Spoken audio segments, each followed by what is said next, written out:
In front of me is XIAOMI Black Shark 4, and let me show you how to clear browsing data on this device. So first of all, just open your browser, the one that you are using, tap on more icon and select history. And here just click on clear browsing data, and you will find basic and advanced features.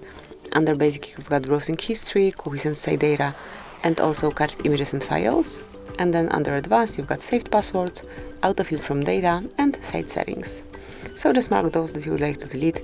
As I want to perform a full cleanup, I marked all of them, and then just pick the time range. So let me choose all time and tap on clear data. And that's it. As you can see, from now on there is no longer history here, and you can create it from scratch. So that would be all. This is how you can perform a browsing history removal. Thank you for watching. Please subscribe our channel and leave the thumbs up.